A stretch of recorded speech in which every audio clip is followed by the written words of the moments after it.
আশা করি সবাই ভালো আছেন, সুস্থ আছেন। নতুন একটা দিন নিয়ে, নতুন একটা ব্লগ নিয়ে আমি নীলাশ্রী চলে এসেছি। সকলকে প্রথমেই বলে রাখি হোলির অনেক, অনেক শুভেচ্ছা।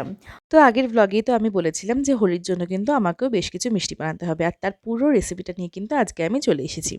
তো প্রথমেই দুধ থেকে কিন্তু ফুটিয়ে, ফুটিয়ে খোয়া বার করে নিতে হবে। দুধটাকে অনেকক্ষণ ধরে জাল দিতে হবে। আমি কিন্তু এখানে প্রায় ৩ ঘন্টা ধরে বসে, বসে জাল দিচ্ছি। তো জানেন তো এই দুধ থেকে খোয়া বার করার জন্য আজকে কিন্তু আমি আমার ইন্ডাকশানটাকে ঘরের মধ্যে নিয়ে এসেছি। ঘরের মধ্যে আরাম করে বসে খাটের মধ্যে তারপর আমি খোয়া বার করছি।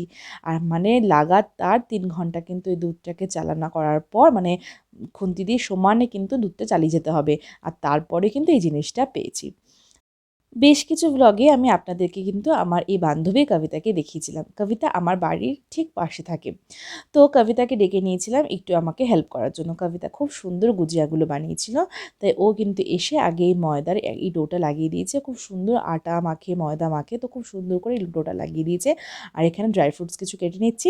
আর আমি কিন্তু এখানে আমরা কিন্তু আজকে এই গুজিয়া বানানোর জন্য ঘরের মধ্যে ইন্ডাকশনটাকে এনে কার্পেট পেতে বসে একদম ভালো করে গল্প করতে, করতে গুজিয়া বানাচ্ছি। তো প্রথমেই কড়াইতে ঘি নিয়ে কিছুটা সুজি নিয়ে সুজিটা ঘিতে একটু ভেজে নিতে হবে হালকা করে। হালকা যখন বাদামি রং চলে আসবে ততক্ষণ পর্যন্ত সুজিটা ভাজতে হবে। তো আজকে কিন্তু আমি এই রেসিপিটা পুরো দেখাবো আমার এই ভ্লগে। আর পুরো রেসিপিটা দেখতে গেলে কিন্তু স্কিপ না করে আপনাদেরকে দেখতে হবে। যাই হোক দুজনে মিলে দুই বান্ধবীতে গল্প করতে, করতে কিন্তু সুজি ভাজা হয়ে গেছে। আজকে আপনাদের সাথে একটা কথা শেয়ার করি। এই যে গুজিয়াটা বানানো হচ্ছে এটা তো আমাদের ট্র্যাডিশনাল খাবার নয়। আর কবিতা কিন্তু হরিয়ানায় থাকে। কবিতারও তো কিন্তু এটা ট্র্যাডিশনাল খাবার নয়। আমরা দুজনেই কিন্তু এটা ফার্স্ট টাইম এক্সপেরিমেন্ট করছি। এই ডিশটা মানে গুজিয়া মেইনলি বানানো হয় ইউপিতে।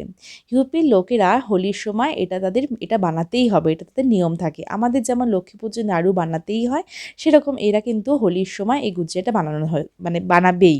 ওদের প্রত্যেকটা ঘরে কিন্তু এই গুজিয়া বানানো হয়। তো আমি আর কবিতা দুজনেই কিন্তু ফার্স্ট টাইম এটা রেসিপিটা একজনের থেকে শুনে দুজনে মিলে ট্রাই করছি। তো কবিতা কিন্তু আগের দিন খুব সুন্দর গুজিয়াগুলো বানিয়েছিল বলে আজকে আমি ওকে ডেকেছি আমাকে হেল্প করে দেওয়ার জন্য। তো ও কিন্তু প্রথমে গুজিয়াটা আমাকে বানিয়ে শিখিয়ে দিয়েছে যে দেখ এরকম এরকমভাবে বানাতে হবে। আর খুব সুন্দর করে ও মোল্ডের মধ্যে নিয়ে আস্তে আস্তে বাকি যে ময়দাটা থাকে সেটা কিন্তু মানে ওখান থেকে বার করে নেবে। কি ভালো লাগে না বলুন যখন বন্ধুরা মিলে এরকমভাবে বসে আনন্দ করে কোনো কিছু বানানো হয়। আমরা দুজনে মিলে গল্প করতে করতে কিন্তু প্রত্যেকটা গুজিয়া বানিয়ে নিয়েছিলাম। আর পুরো ফাইনাল লুকটা আমি আপনাদের সাথে শেয়ার করছি। এটা ছিল পুরো গুজিয়ার ফাইনাল লুকটা। এটা ভেতরে ছিল পুরটা আর আমি একটা ভেঙে দেখাচ্ছি। আর খেতে কিন্তু অসাধারণ হয়েছিল। আপনারা কিন্তু বাড়িতে অবশ্যই এটা ট্রাই করবেন একবার। তো আমি কিন্তু এখন বসে পড়েছি গাড়িতে। আর এখন আমি চলে যাচ্ছি একটু কমপ্লেক্সে হোলির জন্য কিছু কেনাকাটা করতে। মামাম ঘরে অনেক মিষ্টি বানিয়েছি। তো পরে দেখাবো কী কী মিষ্টি বানিয়েছি। তো চলো কেনাকাটা করে কিন্তু আবার রান্নাঘরে ঢুকে পড়েছি। সত্যি কোনো একটা অনুষ্ঠান আসলে এত কাজ থাকে বলুন, বিশেষ করে রান্নাঘর থেকে যেন বেরোনোই যায় না। এই মিষ্টি টিষ্টি বানাতে যদিও ভালো লাগে। এই দেখুন আমি একটা একটা করে কিন্তু দই বড়া ভাজছি। কি সুন্দর ফুলেছে না দই বড়াগুলো। আর ভেতর থেকেও কিন্তু খুব ভালো হয়েছে।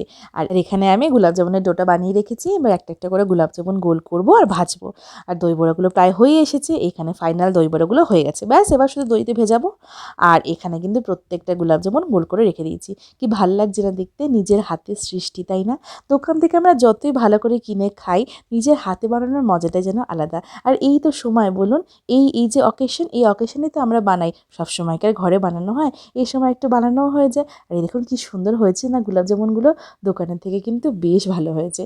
তো সমস্ত কিছু বানানো হয়ে গেছে। এবার চলুন একটু হোলি খেলে আসি। হ্যাপি হোলি। আজকে হোলি আর কি, তো আমরা এখানে সবাই বেরিয়ে পড়েছি এখন কালার্স নিয়ে। আর সবাই ভিডিও বানাও, ভিডিও বানাও, হ্যাপি হোলি।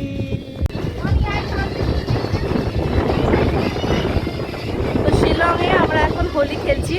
শিলংয়ের হোলি খেলাটাও কিন্তু একটা ভীষণ ভাগ্যের ব্যাপার। তো শিলংয়ে এত ঠান্ডার মধ্যে আমরা সবাই হোলি। আপনাদের সাথে বলেছিলাম না আমরা হোলি এখানে কেমন খেলি সবটা শেয়ার করব। দেখুন আমরা কিন্তু এখানে এরকমভাবে হোলি খেলি। সমস্ত বউরা ঘর থেকে বেরিয়ে নতুন আনন্দে নতুন রঙে মেতে উঠেছে। কি আনন্দই হচ্ছে বলুন। আর চারিদিকটা দেখুন কি ভালো। আমি আর আমার মেয়ে দুজনে মিলে কিন্তু আজকে ম্যাচিং করে জামা পরে নিয়েছি। পরে একটু রং খেলে নিয়েছি। মেয়েটারও কিন্তু বেশ আনন্দ হচ্ছে। আর এরা কিন্তু সব আমরা বান্ধবীরা সবাই মিলে কিন্তু হোলি খেলছি, ফটো তুলছি। আর জানেন তো এখানে হোলিতে আমরা কিন্তু সকাল থেকে সন্ধ্যে পর্যন্ত একে অপরের বাড়িতে যাই। আর সবাই যে যা মিষ্টি বানিয়েছে সবটা কিন্তু শেয়ার করে খাওয়া হয়। তো আমার বাড়িতেও কিন্তু আমার বান্ধবীরা এসেছে। এবার কিন্তু আমরাও বেরিয়ে পড়েছি। সবার বাড়িতে যাচ্ছি। একটুখানি আমাদের নিজেদের হোলি খেলা হয়ে গেছে, আমাদের বাড়িতেও সবাই এসেছে। এবার আমরা যাচ্ছি সবার বাড়িতে। তো সবাইকে একটু কালার্স দেওয়ার জন্য, তারপর বাড়ি ফিরবো। বাড়ি ফিরে তারপর ফ্রেশ হবো। এখন প্রায় 1টা বেজে গেছে। তো আমরা কিন্তু এক এক করে সব ফ্রেন্ডসের বাড়িতে চলে এসেছি, সবাইকে কালার লাগাচ্ছি। এই দেখুন কি সুন্দর না আজকে আবহাওয়াটা। এটা কিন্তু আমার একটা বাঙালি বান্ধবী, ও কিন্তু এখানে থাকে আর ও কিন্তু ওরও বাড়ি কিন্তু কলকাতায়। আজকের এই দিনটাতে আমি একটা করে মিষ্টির বক্স আমার সাথে রাখি। সবাইকে কিন্তু আগে রং লাগাই, তারপরে তাদেরকে একটা করে মিষ্টি খাইয়ে দিই।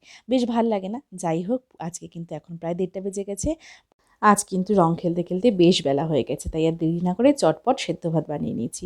আর গরম গরম সেদ্ধ ভাত কিন্তু বেশ লাগে, তাই না? আর গরম গরম সেদ্ধ ভাত খাওয়ার পর কিন্তু চলে এসেছি আজকে আমার ঠান্ডা ঠান্ডা দই বড়া নিয়ে।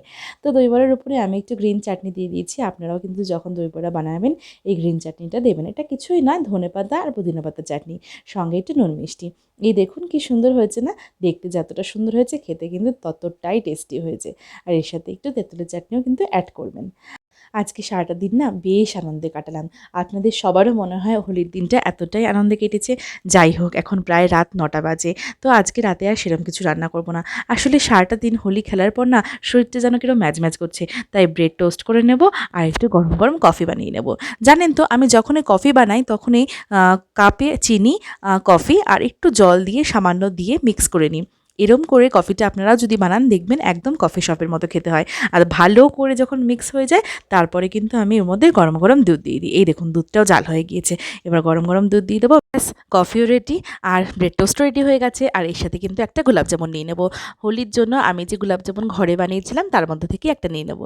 জানেন তো এখন এই গোলাপ জামুন না আমাদের বেশ কিছুদিন চলবে। মানে খাওয়া দাওয়ার পর যদি একটু মিষ্টি কিছু খেতে ইচ্ছা করে তাহলে কিন্তু আমাদের সেই স্বাদটাই গোলাপ জামুনই পূরণ করবে। আমাদের কিন্তু রাতের খাবার রেডি হয়ে গেছে। তবে হিয়াকে আমি ব্রেড বা গোলাপ জামুন কোনোটাই কিন্তু রাতে দেবো না। তো ওর জন্য একটু আটা নুডলস, আলু, পেঁয়াজ আর ডিম দিয়ে বানিয়ে দেবো। যাই হোক, আশা করি আপনাদের সবার এই ভ্লগটা ভালো লাগলো। আর আপনারাও কিন্তু অবশ্যই কমেন্ট বক্সে জানাবেন আপনারা হোলি কেমন করে কাটালেন। যাই হোক, ভালো লাগলে লাইক, শেয়ার, সাবস্ক্রাইব করবেন। দেখা হবে অন্য আরেকটা কোনো ভ্লগে। ভালো থাকবেন, সুস্থ থাকবেন। শুভরাত্রি।